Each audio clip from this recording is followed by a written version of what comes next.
Here, Steve. You know, admittedly, last year I heard the bells on Christmas Day. Their old familiar carols played. Wild and sweet the words repeat on peace on earth, goodwill to men. Wonderful, isn't it? Because we're coming up to the happy season. How are you? I'm very happy, Mark. That's what I'd like to say. Very happy. Is it because of the season, or are you just generally in a good mood? The festive season always puts me in a happy frame of mind, Mark. There were 2 times on HMS Charybdis that I had to do Christmas due to it. That wasn't much fun. No, it was never ever fun to be on duty at Christmas, was it? Now look, you're old. Thanks. You've been around a bit. Yeah. You've seen a few Christmases. 1 or 2. But what has it come? What has it got to? Where are we with Christmas in your lifetime compared to, say, the past? Do we now have peace in the world? Is it something that we can show forgiveness? Is that happening? Are we doing service to others? How are we celebrating Christmas, and is it the correct thing? So many questions at this festive Russell time Brand of year. here, mate. You've said that already. That's right. That's absolutely right. I think that Christmas has changed significantly, not only within our lifetime, but certainly within the last, goodness knows how many hundreds of years since the pagan feasts were Christianized and we made them into something to remember the birth of this guy, Jesus the Christ. So we've moved very much, I think, from something that was a very deeply religious celebration, even though I completely accepted it was a pagan celebration, Christian. Saturnalia. Yeah, totally accept that. I've got no issue with that. But we've moved from this very deeply religious festival and celebration into what is now a very largely consumer-driven holiday. A consumer-driven holiday is not exactly the most deeply religious thing that you can get involved in. And that's as a result of a combination of things, isn't it? Of historical, cultural, and obviously the economic factors that have affected and afflicted the world. So it's changed. It's interesting, the fact that the first Feast of the Nativity was first celebrated in the 4th century. And Die Solis Invicti Nati, which was the Saturnalia, the birth of the unconquered sun. Sun was coming back as we're getting into the end of the mid-year point. Of course, the Roman Empire, which Christianity, in a way, has to give thanks to. We talked about this before. If it wasn't for the Roman Empire, Christianity wouldn't have spread as quickly and as widely as it did. But then it had a problem, didn't it? When it became the state religion under Constantine, then things had to change, and they had this old tradition of Saturnalia. Saturn, the Roman god, midwinter. Well, what do? You're not going to change the hearts and minds overnight. So they made it the Feast of the Nativity, the birth of Jesus, because he wasn't born December 25th. No, not at all. In fact, we don't know when he was born. No, we don't know when he was born, but I think it's pretty safe to say it wasn't in December. It's much more likely to have been around September based on the flocks that were out in the field and all the rest of it. So it's most likely to have been September. And I don't think that anybody should get hung up on that either from a Christian perspective. I see Christmas as a time of memorial to remember. Much like somebody can die on this day and be buried on this day, but then we have a memorial service for them a week or 2 weeks or a month or 3 months later. Yeah. And our Christmas Day, the 25th of December, is a memorial to remember the birth of this guy. And that's the way it should be viewed, I think. And the problem with Christmas today is that it has been overtaken by this consumer-driven thing, and it's nothing more than a holiday. Well, that's fine. Society's changed.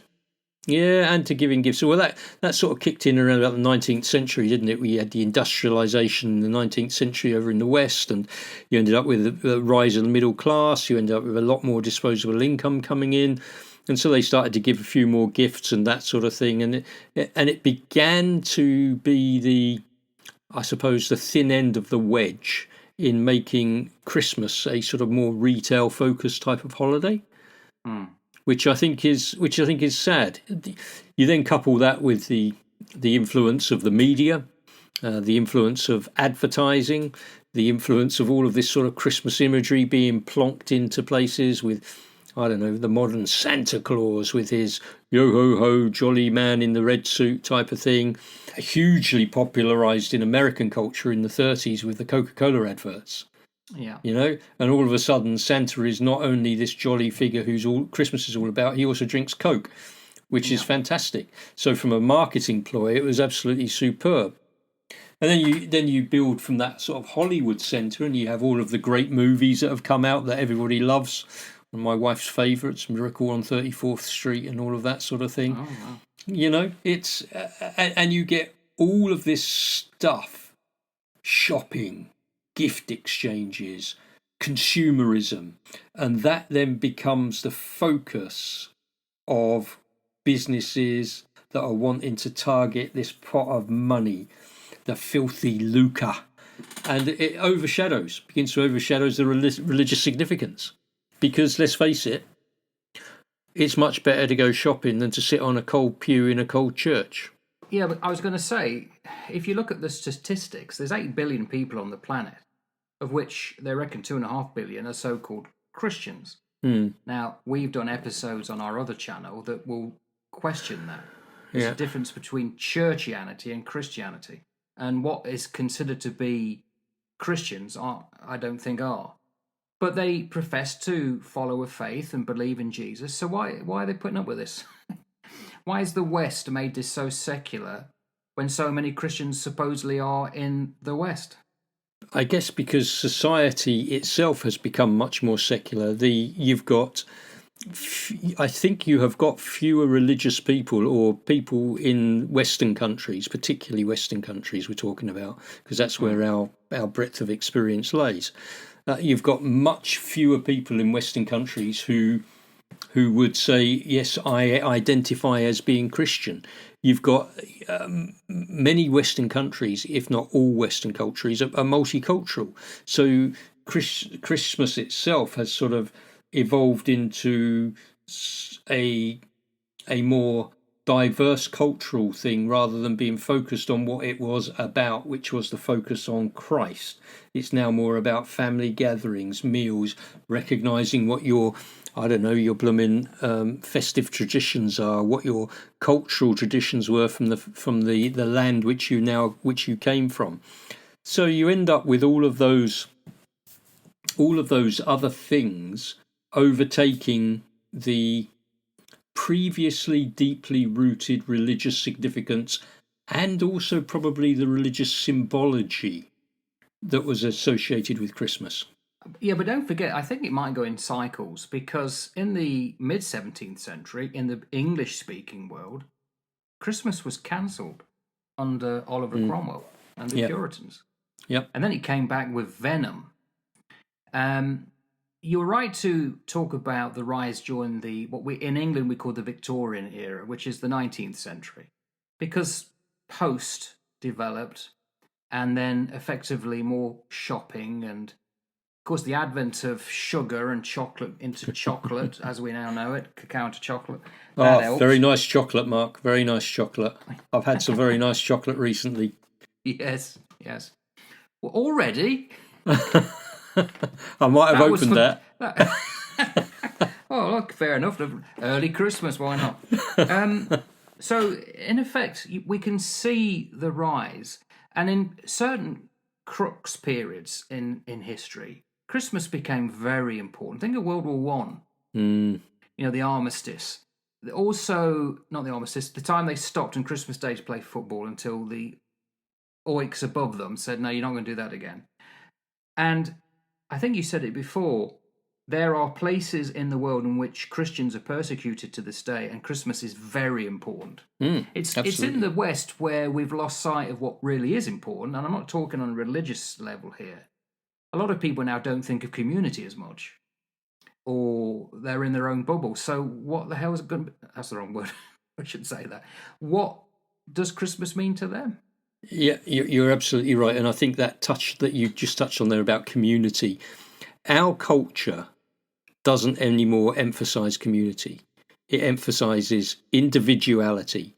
It emphasizes individual happiness, individual fulfillment. It's all about me.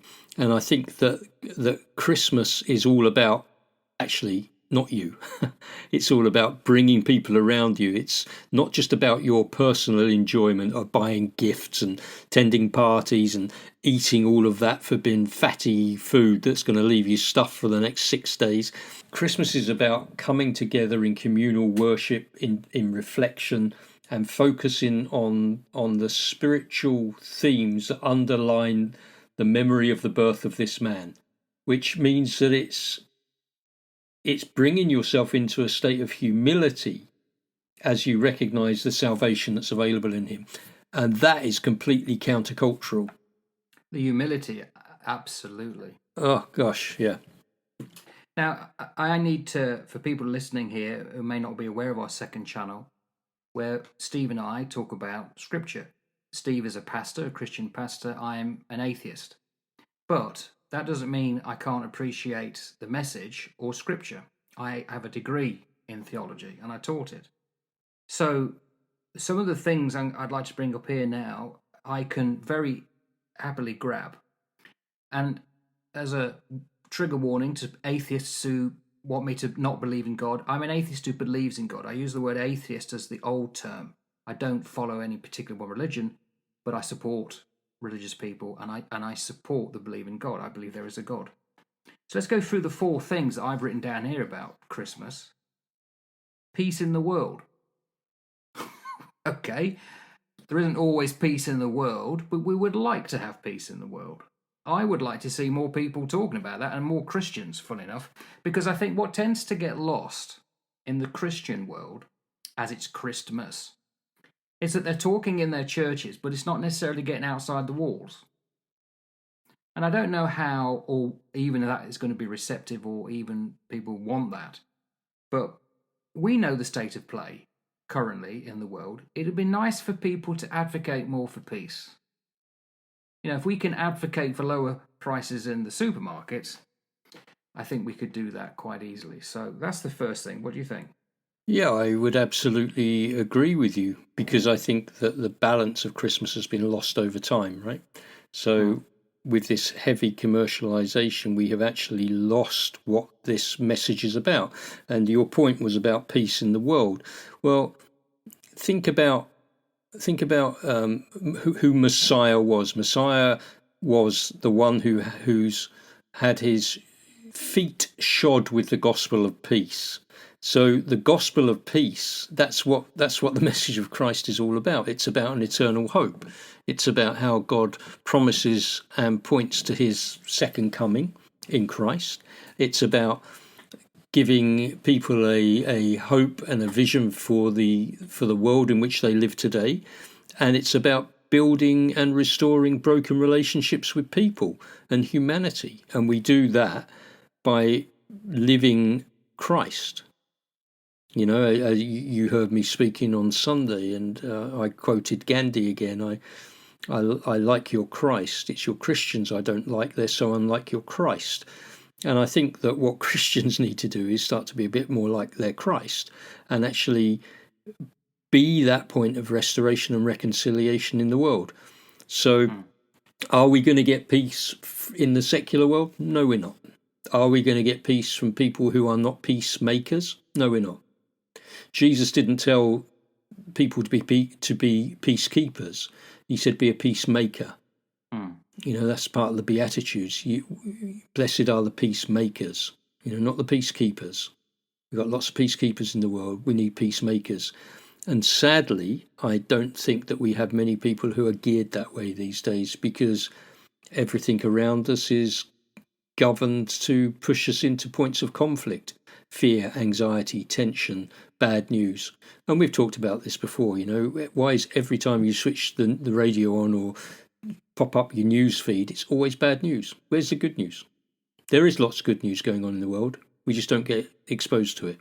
I was talking to my wife today about something similar. I was watching I tell you what it was. It's for when we did our recording on the Berlin Wall. And I was listening to old tapes filmed round about the time around the world about the Berlin Wall. And something suddenly struck me. Everyone's in the political world, they're always serious. They don't crack a smile.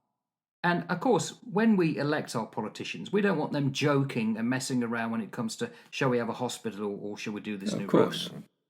But the levity, when we're human beings, we have this sense of humour. And it's almost as though they don't want to show it. That, I think, is done for one specific reason.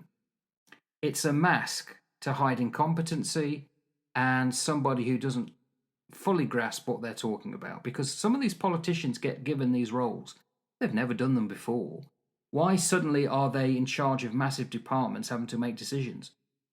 And we know for a fact that if you look at the history of nearly everybody in a position, they're roofed out pretty quickly because of incompetency. So this seriousness isn't going to seek peace. No. Because they want something else. Yeah, absolutely. They certainly want something else. And, you know, this facade that they put out there is also to try and show why they are so much better at this than you are. Because you couldn't stand up here with a straight face, talking tough like this. You couldn't do that. This is why you need me to do this for you. And then when you ask them a question, I can't comment on that right now. Yeah, because you don't know the answer. That's what it is. Yeah, of course you don't. No, it's crap, mate. We know that. What's your second point? Forgiveness. Yep. Now, underpinning Christianity and the Saturnalia, or was it I said Die Soli Invicti Nati? I just like saying it. Forgiveness. You know, the Jewish culture had the Jubilee every, how many years was it? I forgot now. 7 years. So you effectively look back and you begged forgiveness for the transgressions you may have done or upset people, and in reverse. And we have I think, the opportunity to do a yearly one. But do we get it? Absolutely not. No, we don't. I think if there's one time of the year that you could really bring your focus onto the only thing in the world that is going to make a significant difference in your life regarding forgiveness, it would be at the time of Christmas. Because this is the man who came into the world to forgive people of their sins, to forgive people of what they have done, to forgive people for their misdemeanors and all the rest of it. And Christmas could be used as that opportunity for spiritual renewal, which will always open a door to forgiveness. Always. So I think if we actually understood a little bit more about what the deep significance of our memory to this Christ is that we celebrate on December the 25th, if we were actually to get serious about what that celebration of communion, you know, not just a union, but a community in union, communion with Christ, if we were to actually reflect on the ultimate purpose of his life, if we were to actually reflect on his death and of his resurrection, and if we were to actually reflect on what that means to us, not only as individuals, but in community with one another, then that would lead us to perhaps be more willing to offer forgiveness to those around us in all sorts of things. And forgiveness, by the way, doesn't mean that you forget. It means that it means that you stop from drinking the poison and hope the other person dies. It only kills yourself, lack of forgiveness. Only kills you. I'm going to cite the example of forgiveness in action with South Africa. Mm. So when Mandela became the first black South African president, they had the Truth and Reconciliation process of years in which they didn't seek revenge. They forgave people if they came and gave testimony and said, yeah, this happened. So it was made public. It was almost like this catharsis of all the bad things that had happened under the apartheid regime. But never once was there seeking revenge. All that language was taken off the table. It would be a considered, thoughtful process with forgiveness at the end. Now, that is a fantastic example, because then it healed the nation and they could go forward as the Rainbow Nation. I'd like to see that more often in other situations. And I tell you where I think we've got to the point now where it's almost become normal not to forgive, is in politics, because of the partisanship, of one side hating the other and beating up, and even if they do good things, we're not going to admit it, and blah, blah, blah, blah, blah.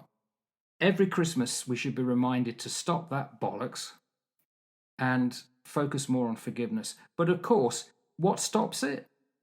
Ego. Most people can't forgive somebody else because they can't forgive themselves.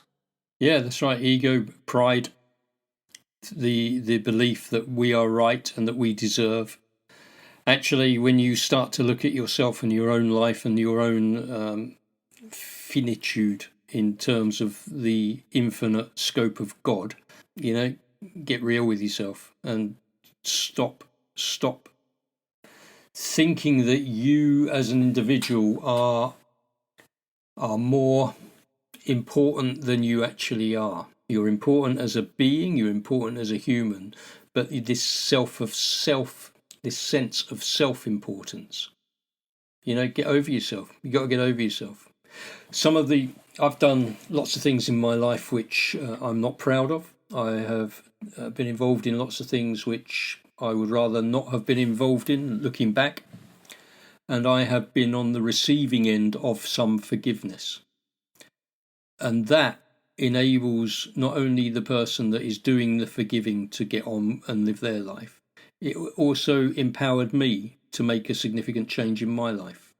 And it was incredibly powerful. So being on the receiving end of a forgiver is incredibly liberating. And I think that Mandela was a very wise man when he came out of that tiny little prison cell to do what he did in the way in which he did it. Very, very wise man. And I do wish, like you, that there would be more politicians, more statespeople that would actually be looking for reconciliation rather than conflict, for restoration rather than revenge. It's easy to tear down. It's difficult to build up. Yep. And I think that's why a lot of people are conditioned by the newspapers, by their own childhood, to get your grumbly words in first, as Gabrielle Chilmy said, nothing sweet about me. Where we should be getting our positive words in first, and we should be, praising people. I came across this video. I'm not going to say the cultural background it came from, but it's not ours. And it was a woman who was saying she was brought up in a culture where she never got any positive affirmations. And that endemic in her culture. And that causes trauma. And it also hardens people to the point that they're not going to offer any positive or forgiveness because they've never received it. That's right. You live what you learn, right? I too was talking to somebody today about response to emails and various comments, and I said, you've got to remember that people are very quick to tell you what they don't like and why they don't like it. They are very slow to thank you and to share with you what a great thing you've done. But always, always, always strain at the gnat while swallowing the camel. Always. Yeah.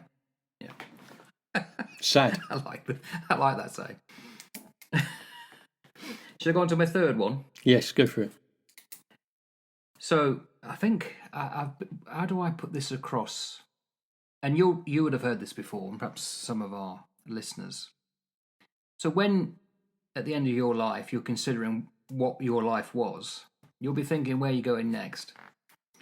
And generally, for a lot of people, that may be the first time they're thinking, yeah, all the things I've been chasing after, the secular side, is there something beyond? Well, if they're being so conditioned they think not, fair enough. If they're doubtful, the questions they'll be asking is, well, what is beyond? And what does my life mean about that? So, in other words, they're going beyond their physical, they're going into the non physical realm, the spiritual realm. And if anybody likes music, poetry, get warm, funny feelings of love, they're all non physical. It's in the head, it's beyond ourselves. Well, what else is beyond ourselves? And what always staggers me is how so many people almost like pull back on the reins. Yeah, but I don't want to go as far as saying there's a God. Yet, you only have to study philosophy and theology and think things through. Generally, that's where you're going to get to. The problem is ego again. Because for some people, God means something. And that word often gets in the way. And I wonder if that's half the problem with Christmas. That they don't want to go down the route of admitting there's a God, because then I've got to think of all the other things I've got to admit. But I would always consider the need more often in schools, not to teach religion. I'm not talking about just talking one specific side, but certainly a spiritual aspect, that there's more to us than the physical. Because we rob ourselves of our humanity. Our true humanity isn't just being the physical. There's something inside us that animates us and others. Yep. Therefore, if you wish to call that God, the divine, the divinity, spirit, whatever you call it, there is some presence beyond ourselves. I can go round shops in Auckland, Sydney, Paris, London, New York, and I won't see any of that. No, you won't. The presence of God. Yeah, you're right. We are what I would call semi-transcendent beings. We can reach up while still being grounded on the earth. We are not fully transcendent because we are not transcendent beings, but we are semi-transcendent. We can wrestle and grasp with this concept of God. But I think over the last 150, 200 years, this has tried to be knocked out of us with the rationalist movement, with the death of God movements, with the apocalyptic atheists that we've seen over the last sort of 10 or 20 years. And the reality is that the secular world will not satisfy. It will not satisfy because we are semi-transcendent beings. We are always reaching for the spiritual. And I think you're right that what we should be looking at Christmas is looking at to try and break away from all of the consumeristic crap that obscures the sacred and the spiritual. And we should be starting to bring our thinking into a far more metaphysical frame, a far more metaphysical state. So how do we do that? We can do that by creating what we would probably call something like a sacred space, if you like. You stick your Christmas tree up and you do all the rest of it, but you decorate it with symbols that are going to actually draw you into a focal point on Christ. Because this is what we are celebrating at Christmas. We are celebrating the incarnation. We are celebrating Emmanuel, God with us. For unto us a child was born, unto us a son was given. The child was born, but the son was given. Jesus is the son who was given. He was also the child that was born. So, we're looking at something which is so incredibly profound from a theological perspective. And we should be looking to create space to allow that richness of the sacred to actually come into us. I think there's lots of ways that we can do that. We can light a candle. You sit in a room and you light a candle and you look at the flame flickering and burning.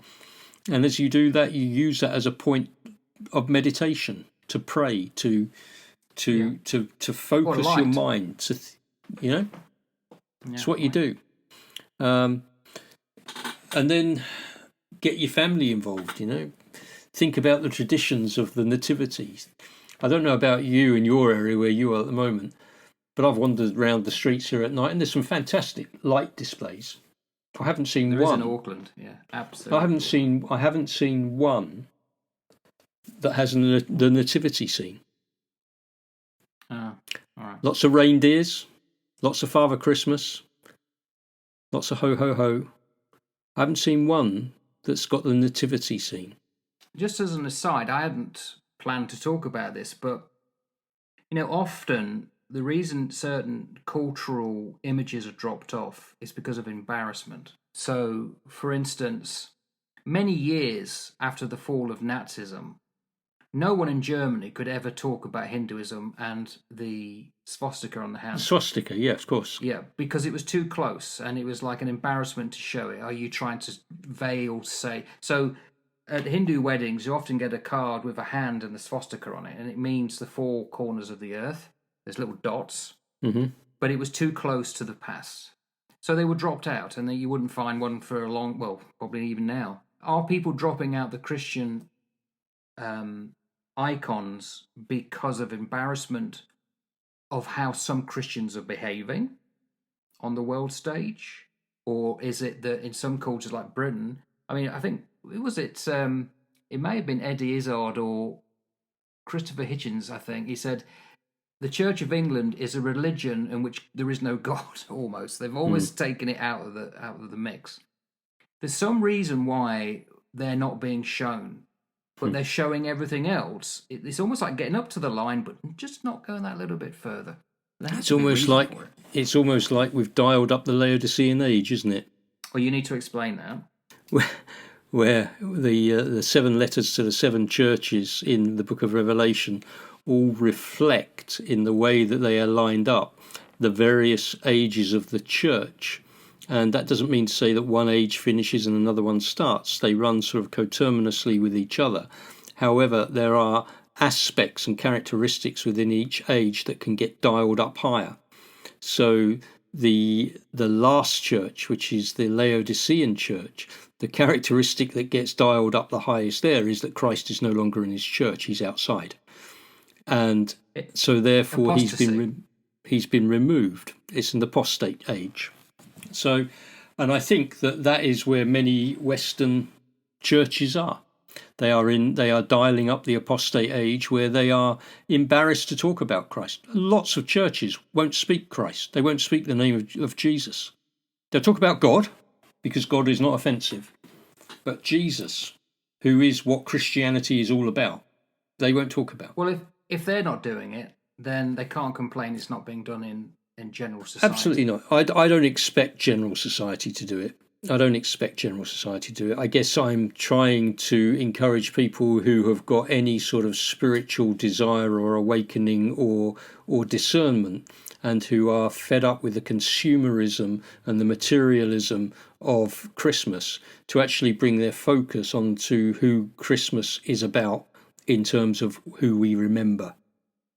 That's what I'd encourage. I wouldn't expect society as a whole to do it, because society is secular.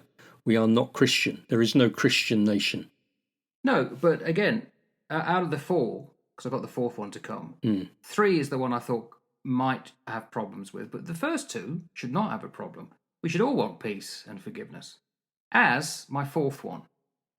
How do I explain this? In the 1990s in Britain, there was a thing called Body Shop, Anita Roddick. And she was famous for just doing little simple bottles with health products, mainly for women. And she got very popular. And she did this amazing, I say she, her business, did this amazing advertisement. I remember it to this day. It was probably the mid-90s. And it was a picture of a average person in just her underwear, a lady. And he said that there are 4 billion women, I'm using modern numbers now because it was probably about 3 billion back then, 3 billion women, 300 supermodels. Do the math. My point is going to jump that slightly sideways. There are many people out there, unheralded, unheard of, who every Christmas do services to others. They're providing soup kitchens, they're providing health care, they are people who never make the news. We're never picking up on the positive they do to their families and community. All we ever hear about is some dickhead who may have done something wrong in government, or some so-called celebrity who's been misbehaving, or blah, blah, blah, blah, blah. It's always negative. Wouldn't it be nice to highlight at Christmas more positive news and positive people? At least one point in the year. That would be nice, because service to others is a key Christian fundamental thing. Absolutely. Yeah, it is. And I would say that what we should be looking to do is to make Christmas and recapture once again and make Christmas about service and about giving, and make those two things absolutely central to the Christmas period. What we're looking to do is to bring the kingdom of heaven, the kingdom of God, to earth. That rule, that reign, that sovereignty of God here on earth, in contrast to the worldly powers, so that we present an alternative social reality. And so by bringing to the fore giving, by bringing to the fore service, what we're doing is we're almost like reclaiming the spirit of Christ. We're reclaiming it by following his example of love, humility, generosity. And so you talked about serving at soup kitchens and all the rest of it. Serving others, what a great thing to do. Homeless shelters, community projects, support those in need, whatever you can do at Christmas. If you can be involved in any of that, go and do it. There is nothing better than being able to give your time, your energy, your effort to other people who are less fortunate than yourself. The other thing that I'd say is when you do give to others, friends, whatever, if you're giving material gifts, is shift from just giving those material gifts to people that you know. Give to charities, give to donations. Don't give extravagant presents. Give gifts that are better thought out. Even handmade. Why not? Somebody gave me a gift yesterday, and it was a Christmas cake. And it was a Christmas cake that they had made. And they had made it knowing that I have got very particular dietary requirements. So they had gone out and they had sourced these particular ingredients, and they had put together this Christmas cake. And my wife said to me, "You'll never have had anybody do that for you like that before, have you, as a gift?" And I said, "No, it's amazing. So nice. And so much better than having something else, a bit of tat that's going to get chucked away in your drawer." So it's that willingness to give something of yourself in the giving of your gift. I think that's a really lovely thing to do. And the other thing that you can do as well at this time is practice hospitality. If you are aware that you've got somebody around the corner who's on their own, invite them in. Open your door to them. Get people to come in and have fellowship with them. And again, these are all just tiny little things that to you might be a minor irritation, or indeed a minor inconvenience for you, because it's, oh gosh, have I got to really do that? But I tell you what, the impact that you'll have on the lives of somebody else, if you just take a moment, it's staggering, absolutely staggering, and you've just got no idea what that could lead to for you. I'm just going to sum up about Christmas. What has it become? What it should be? You're the worst person to do this with, because you probably got it in a diary somewhere and you kept it in your head. But when you were 9, do you remember every Christmas present you was given? Let me just check my diary, mate. When you were 19, do you remember? 29? Thing is about Christmas presents, which is the main thing we normally do at Christmas, as well as indulge ourselves, they're soon forgot. Yep. But the things we've talked about, peace in the world, forgiveness, God's presence, service to others, they're things to keep. They are. And if you receive any one of those, peace, forgiveness, okay, perhaps not God's presence for everybody, but service, someone, as you say, giving you a cake, you'll never forget them. No, that's right.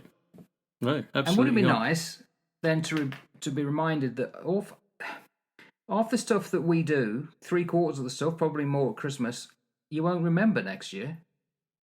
So what's the point? There is no point. There is no point in so much of it. It is all mindless dross, which is there to distract us from what is really important.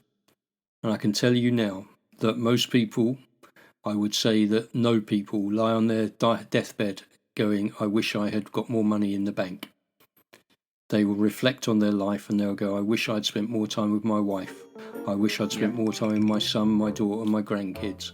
I wish I could go out there and just smell the sea breeze. I wish I could watch that sunrise or that sunset.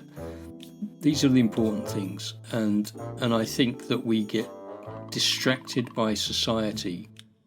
And I would encourage everybody moving into the 2025 to make it incredibly central to your ongoing journey that you push some of those distractions away, because they're not going to do you any good in the long run. None of it will. And that, sir, I think we'll leave it there. You take care. Have a good one, buddy. Merry Christmas. Merry Christmas to you. Bye-bye.